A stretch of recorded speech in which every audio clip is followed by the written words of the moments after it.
Good morning, everyone. Graphic or linear rating scale. Under this system, a printed form or for each employee is to be ability is just a second to be related is filled. There are various factors to be checked and rated as per the performance and ability and as felt by the supervisor. तो supervisor जो होता है वो आपकी performance और ability को check करता है under a system printed form.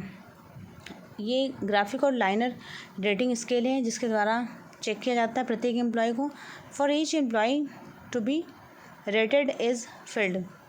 तो किस तरह से रेट किया जाएगा किसी एम्प्लॉय को, ये फिल्ड किया जाता है form. And there are various factors to be check. इसमें वेरियस फैक्टर चेक किए जाते हैं rated as per the performance और अपनी परफॉर्मेंस के बेस पर उन्हें चेक किया जाता है। तो कोई भी कंपनी हो सकती है ये। अब स्कूटी बेचना है, वहाँ पे एम्प्लॉई हैं 10, 15, 20 जितने भी एम्प्लॉय रिक्रूटेड हैं। अब वो अपना अपना कस्टमर को डील करने की कोशिश करते हैं। They are trying to deal with several customers and try to convince them actually to why to purchase this Honda Scooty Activa. I'm just quoting example how to get it actually. So if our employee is able to convince that is specific customer actually and selling 5 Scooty Honda Activa every month and he is getting high ranking, and similarly with a similar pattern other employees are also try to sell the similar product and having a job in similar organization, similar field, but actually they don't get that much response. So it means employee, that is specific employee having a high ranking automatically actually because of his work performance. But the thing is like that other employees are not that much well sufficient, not having so much so convincing was whatever the lacuna actually. I can't explain here actually, but something is lacking in them. That is why they are not able to convince that so much so customers as that specific person XYZ is being able or is being done his work in a proper manner, in a proper way. We need to understand that. So there is a differentiation and we are checking their work performance.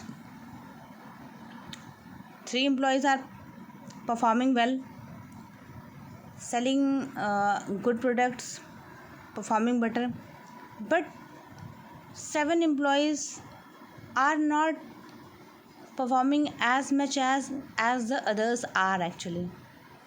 So with that, what reform need to be done, what things need to be done so that we can improve the performance of other employees as well.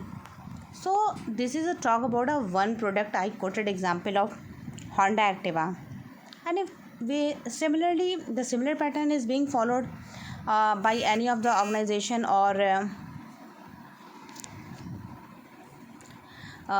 any of other product like car selling company Mahindra, Scorpio, Thar, any of the car which is being sold and in arena it is actually in demand.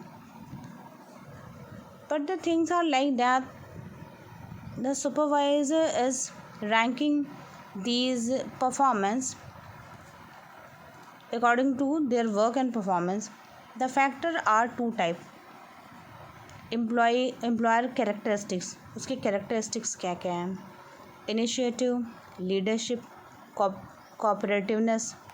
तो उसका आपस में कैसे cooperative हैं, वो एक दूसरे के साथ मिलकर काम कर रहे हैं, लीडरशिप क्वालिटी है उस व्यक्ति के अंतर्गत, इनिशिएटिव लेने की क्षमता है।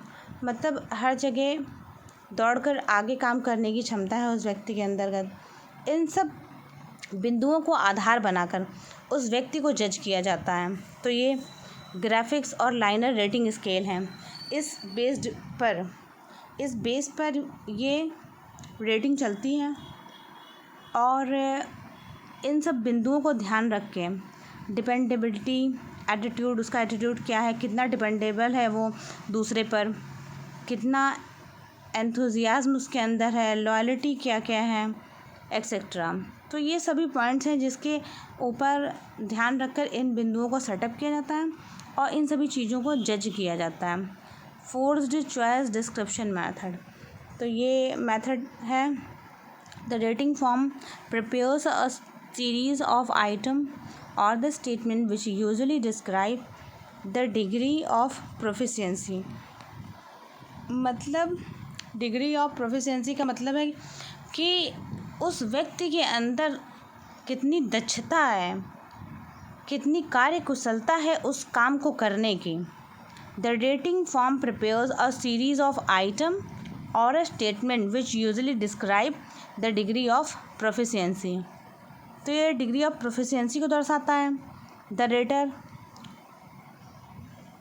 Then choose among the member of each group in the terms of how will be believed the statement describe the individual being rated on various arrangements of item employed।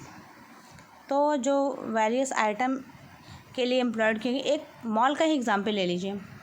आप मॉल में जाते हैं, आपको समझ में नहीं आ रहा है क्या प्रोडक्ट ख़रीदा जाए। वहाँ पर जगह जगह पर सेल्समैन हैं, वो चीज़ों को व्यवस्थित भी कर रहे हैं, आपको प्रोडक्ट्स का रेट भी बता रहे हैं, उन चीज़ों की वैरायटी, क्वालिटी, एफिशिएंसी सब के बारे में डिस्क्राइब कर रहे हैं।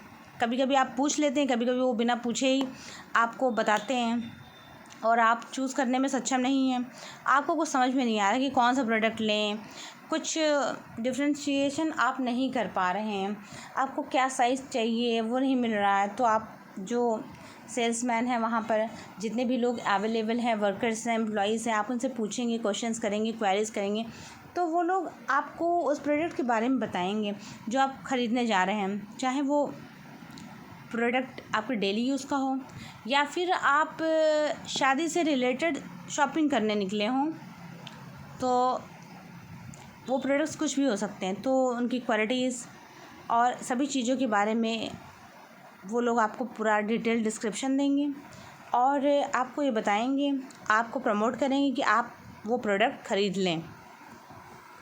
आपको वो नहीं भी समझ में आ रहा फिर भी वो तारीफ़ करेंगे उस प्रोडक्ट की। तो ये क्वालिटी होती है एक सेल्समैन की कि किस तरह से प्रोडक्ट को बेचना है। ये एक डिटेल डिस्क्रिप्शन वो अपने कस्टमर को देगा ताकि कस्टमर इन्फ्लुएंस हो सके उनकी सेलिंग कैपेबिलिटी से और इन्फ्लुएंस होकर वो प्रोडक्ट ख़रीद ले। और कई बार हम ख़रीद भी लेते हैं। तो इस तरह से हमें कैसे प्रमोट करना है सेल को, कैसे अपनी प्रोफिशिएंसी बढ़ानी है और सीरीज़ ऑफ आइटम्स को कैसे सेल करना है। और एक टारगेट, ज़ाहिर सी बात है कि एम्प्लॉयज़ को एक टारगेट दिया रहता है कि उन्हें उस टारगेट को हिट करना है, सेल की ग्रोथ करनी है, कंपनी को बूस्ट करना है। और क्योंकि मार्केट उसी पर बेस्ड है, तो जब पुराने प्रोडक्ट्स बिक जाएंगे तब वो नए प्रोडक्ट लेकर आएंगे। तो इस तरह से हम एम्प्लॉयज़ को रेट करते हैं उनके वर्क परफॉर्मेंस पर, उनके कॉपरेशन पर। जैसे कि यहाँ पर 5 पॉइंट फिगर आउट थे कि क्या क्या वैरायटी हम देखते हैं एक व्यक्ति को, एक एम्प्लॉय को जज करने में। लीडरशिप क्वालिटी होनी चाहिए, कोऑपरेटिव होना चाहिए, डिपेंडेबिलिटी क्या है उसकी, एटीट्यूड कैसा है, एंथुजियाज्म कैसा है, वो लॉयल है कि नहीं है, ये लॉयल्टी बहुत ज़रूरी है। इनिशिएटिव, क्या वो खुद से इनिशिएटिव ले रहा है हर काम को करने के लिए या आलसियों की तरह बैठा हुआ है, सिर्फ गाइडेंस देने पर जितना बताया जा रहा है उतना ही कर रहा है, या खुद से इनिशिएटिव लेकर कुछ नया, कुछ इनोवेटिव करने की कोशिश कर रहा है। तो ये सब पॉइंट्स हैं जो एक एम्प्लॉय को रेट करने में एक एक पर्टिकुलर ऑर्गेनाइजेशन जो कि रेट कर रही है किसी एम्प्लॉय को, तो उसको जज करने के लिए ये बिंदु हैं, ये स्केल है जो हमें ध्यान में रखनी चाहिए, और इन बिंदुओं को ध्यान में रखकर ही उस व्यक्ति को, उस एम्प्लॉय को जज किया जाना चाहिए। Thank you.